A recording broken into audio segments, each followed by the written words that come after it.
This e-bike has been fun to ride around, but it's starting to get boring, so it's time for a few upgrades. The first thing I have to fix is this back end being so high. If you look here on the suspension, there's another hole here, so it may seem like you can move this bolt over to lower it, but it actually won't fit. So I'm gonna have to cut this off here to make this mount over there. If you've seen my first video about this bike, you know that I already checked that a QS205 and a Far Driver 72340 will fit on this bike, so that's the motor and controller I'm going to use to upgrade this bike. I ordered the upgraded controller and motor straight from QS Motors. The controller is a 120 amp Far Driver controller, and the motor is a QS205 with 4T windings. Before I lace the rim around this motor, I'm going to put the stock 180mm brake disc on it and a freewheel. I just got the nipples and the spokes, and the nipples are actually hex end nipples, which I prefer more than the flathead nipples. But my socket won't fit through these holes to tighten them, so I'm going to have to go around and drill out all these holes a little bit. The ends of these spokes are too small, they'll go straight through these holes, so I'm just going to put some washers on them like that. I got all the spokes in, tightened up with Loctite, and I think it's pretty balanced. It doesn't have to be perfect because these fat tires are never perfectly balanced. Speaking of the tire, I went with this one that's like a straight up dirt bike tire. I think it's going to grip really good. I was going to do single cross spokes, but if I did that, the spokes would have to attach to the rim at a very sharp angle and it would surely cause problems. I'm going to build the battery for this bike differently than I normally build them. Usually I use 18650 or 21700 lithium ion cells and my spot welder. But this spot welder costs like $500 to build, so it's way out of budget for most people. So what's the secret to not having to buy an expensive spot welder? The secret is to use the headway cells that power my spot welder.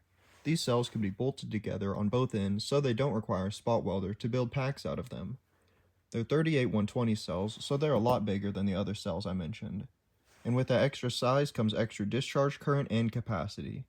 This cell wouldn't be a good choice for this bike, since I would like more than 8 amp hours of capacity and I don't need 240 amps, I only need 120 amp bursts. Luckily, there's another headway cell available, this 15 amp hour 40-152 cell. It can do 75 amps continuous and 150 amp bursts, so it's perfect for this bike. The one main downside of these cells is that they're LiPo4 chemistry, which means they're lower voltage than lithium-ion cells, so I need 24 cells in series instead of 20 to make a 72-volt battery pack. Lucky for me, Battery Hookup sells packs of 24 of these cells, spacers, and the bus bars. To build the pack, I first assembled the spacers into 6x4 grids and then put the cells into them like that, so that when I take my BMS, I can have the main negative here, and then I can run the bus bars like this, so I can also have the main positive on the top. Battery Hookup actually sells some bolts to bolt the bus bars on, but they're Phillips head bolts, and I don't really like Phillips head bolts, so I went and got some normal bolts and some lock washers.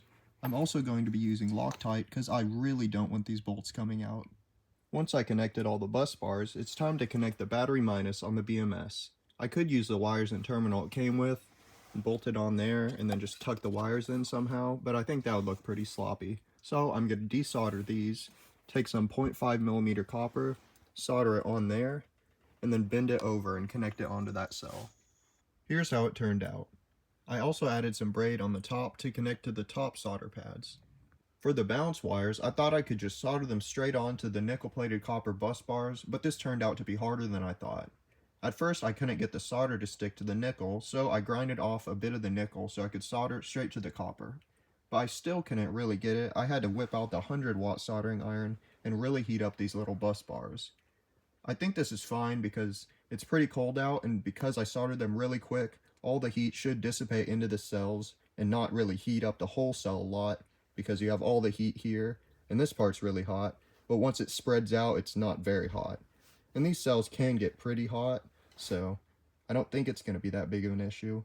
But if you do build a battery like this, you really should get some ring terminals like these, so you can just crimp the wires on and then assemble it all together so you don't have to heat the cells at all. Once I finished the balance wires, I plugged them into the BMS and started charging the battery. This BMS is neat because you can see which cells are balancing. For the temperature sensors, I drilled a hole here, here, and here, and then ran them down and wrapped them around so I could stick them in, and then go in halfway so they'll be right in the middle of the pack where it should get the hottest. Now that I taped all the wires in the best position, I'm going to take some plastic sheets and put them on the side like this, and I also got one for the bottom to help support the weight. I'm building this battery pack just how I normally build my lithium-ion packs, but you could definitely build it with the cells more exposed to the air for better cooling. And just like that, the battery's done. It looks like the big brother to the battery I made in the scooter video. When installing the battery, I wanted the longer side, which is this way, to be forward and backward in the bike, but it barely didn't fit, so I ended up grinding down here and here, so now the battery will barely squeeze in. The controller also was a super tight squeeze. First thing I had to do was remove these little zip tie things. There's one here and then one on the other side, so I removed those, and then I tried to put the controller in and it would barely not fit. So I ended up grinding down the sides and then grinding down here and on this side because these parts were hitting here. And now the controller fits super snug.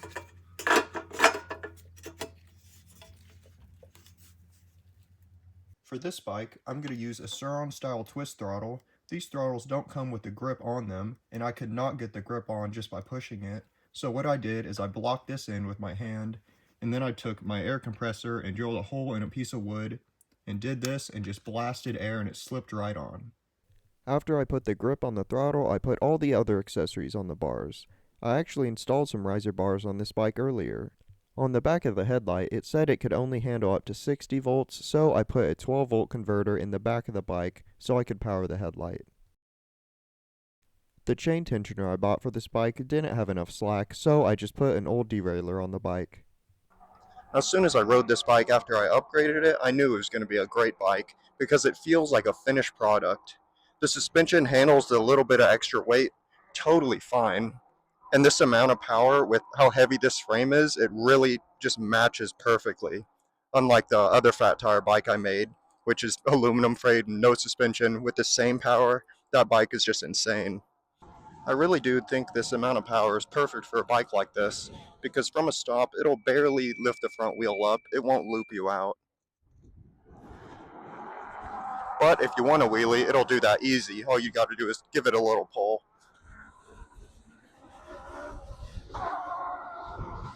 This big seat is also great for doing wheelies like this.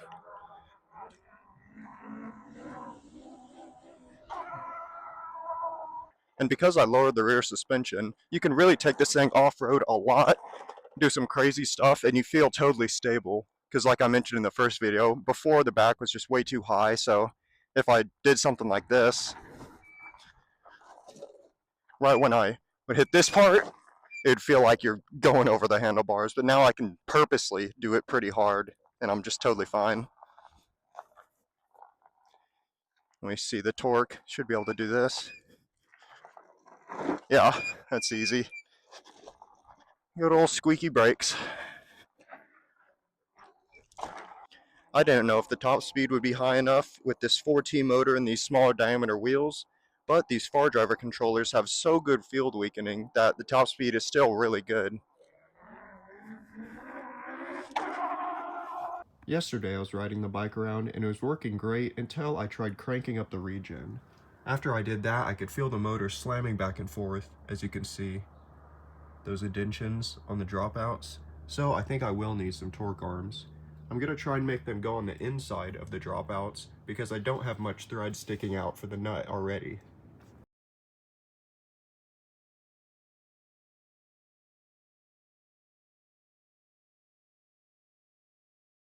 I've been riding the bike around with 30 amps of regen on the new torque arms, and it worked for a while, but eventually the motor did start banging back and forth. And that's really annoying because those torque arms are basically as good as I can make them. So I'm just going to turn the regen down to 20 amps and absolutely crank the motor nuts on with this huge breaker bar. And that better work for the sake of this motor, otherwise it's getting welded to the frame. I was out riding the bike today, and when I hit a jump, this bottom part of the tail light hit the rear tire, so I knew something was probably broken. And it looks like my suspicion was correct. I slammed the bottom part of the rear suspension into the frame. So it looks like I'm going to be fixing that. I wouldn't consider that a huge defect, since most people who get this bike won't be jumping it to flat constantly like I do. I got this bracket off, And this is all pretty bent. I was planning on just fixing that up and just putting it back together, but I think I'm just going to cut this whole piece off and replace it with this much thicker stuff.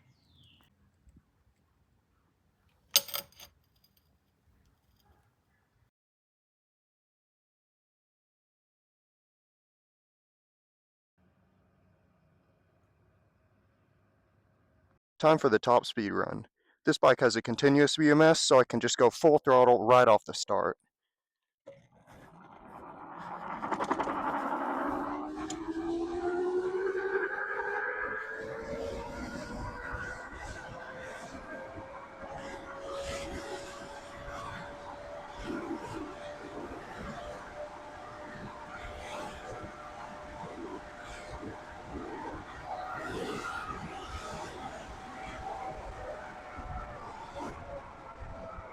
After that, I did a brake test where I went from 60 miles an hour to a stop as fast as possible, and I've really heated up these stock brakes.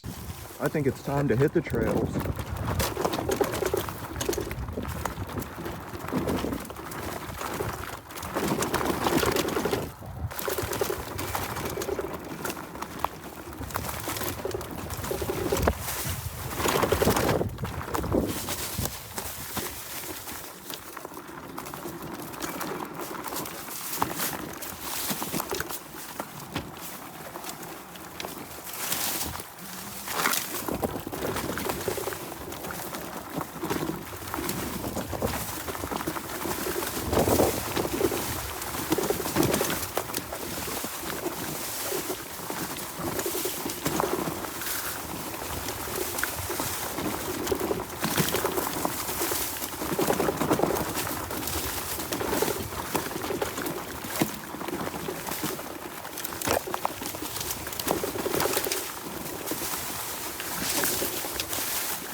Yeah, I'd say it's a bit faster than before.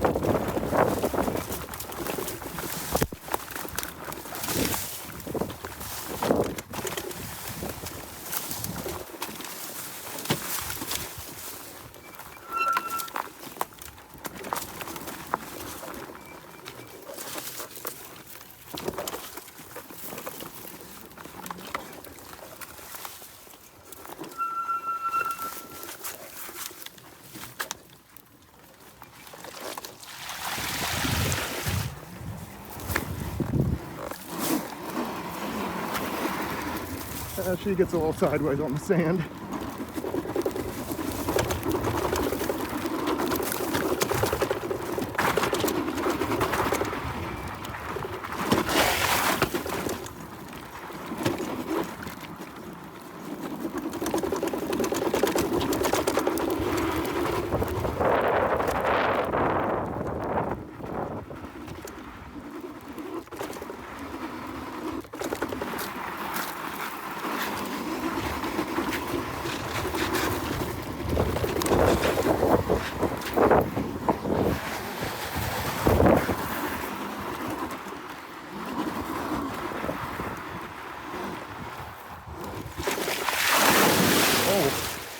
That was a bit deeper than I thought.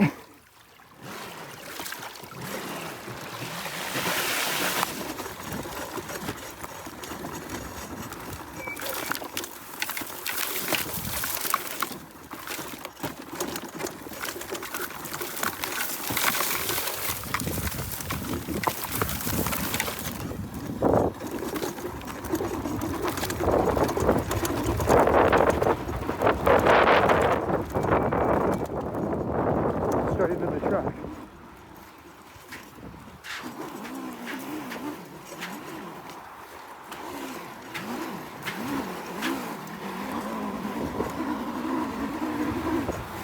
Man, I ruined this track with all these ruts.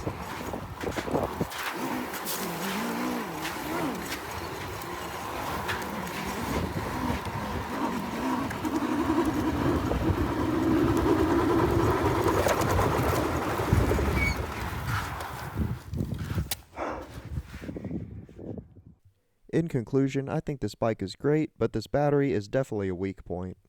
If I had made it out of 18650 lithium-ion cells instead, it would have had just about the same discharge, the same size, the same cost, but it would have had twice the capacity.